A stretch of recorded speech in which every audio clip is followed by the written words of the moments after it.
Dear our respected and beloved Agaw Media followers, how are you? Agaw Media continues to provide with reliable, timely information. To ensure that Agaw Media remains a good source of information for you, we ask for your support.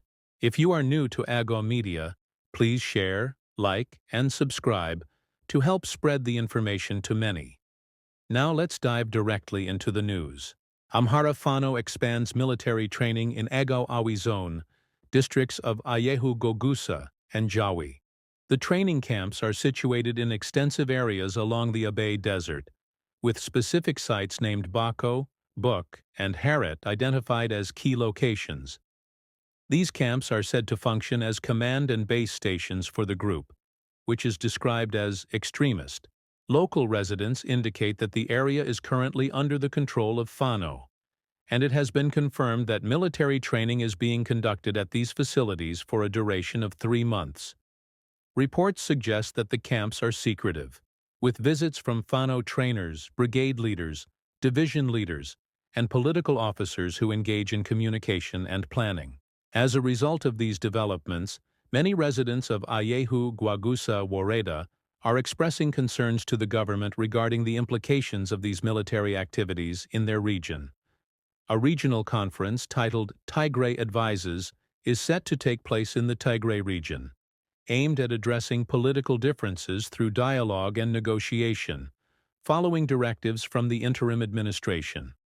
The conference is expected to draw around 2,300 participants, including political parties, civic associations, and other stakeholders, and will be held over 3 days at the end of November.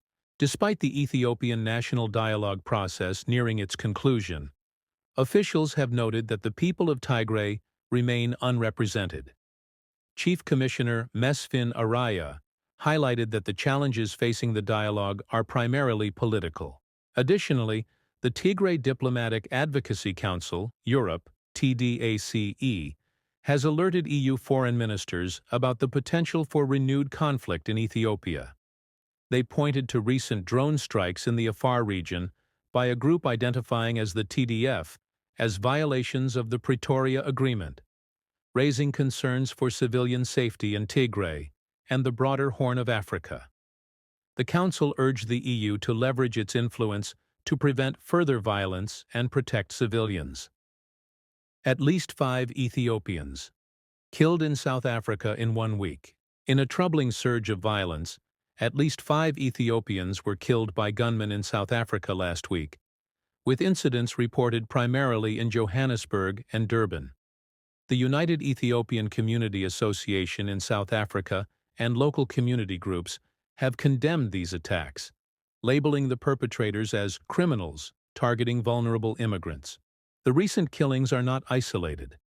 They highlight a long-standing issue of violence against Ethiopians and other Black Africans in South Africa. Eyewitness accounts indicate that the attacks occurred in broad daylight, with assailants ambushing victims at their homes, businesses, and on the streets. Mr. Johannes Habib, president of the United Ethiopian Community Association based in Johannesburg, confirmed that among those killed was an Ethiopian driver in Johannesburg. He also reported that 2 additional Ethiopians were murdered in Durban, one of whom suffered a particularly gruesome fate. Community activist Cosmos Gebra Michael, based in Durban, noted that more than 3 Ethiopians were killed in his city alone last week, including individuals he personally knew. Both Cosmos and Johannes expressed concern over the rising tide of hate speech directed at Black Africans, which they believe is fueling the violence. Despite the severity of these incidents, there has been no official response from the Ethiopian ambassador to South Africa or local authorities regarding the recent killings. The community continues to call for action to address the escalating violence against foreigners. 2 political parties have requested a meeting with the Oromia Regional State Government.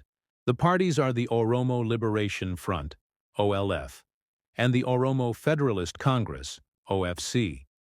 and have requested the Oromia Regional State Government to hold a meeting with them on various issues, including security.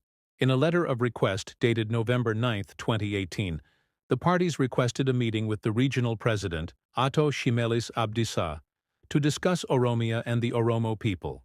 The chairman of the Oromia Federalist Congress, Professor Merera Gudna, told Tikva Ethiopia that they would announce the detailed agenda of the meeting after receiving approval, noting that they plan to discuss the current situation in the Oromia regional state.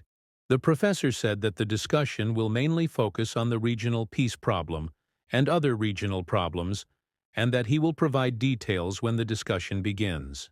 Similarly, Oromo Liberation Front, OLF, spokesperson Ato Lami Gemechu, told Tikva Ethiopia that the agenda of the discussion will be announced after the request submitted to the regional government is responded to.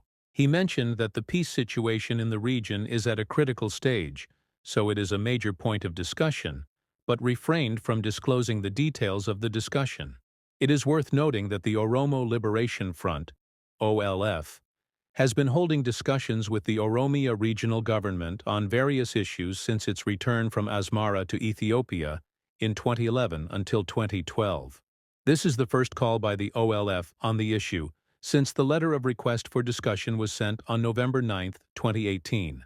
Although both parties are awaiting a response from the regional government, there has been no response from the regional government to this debate.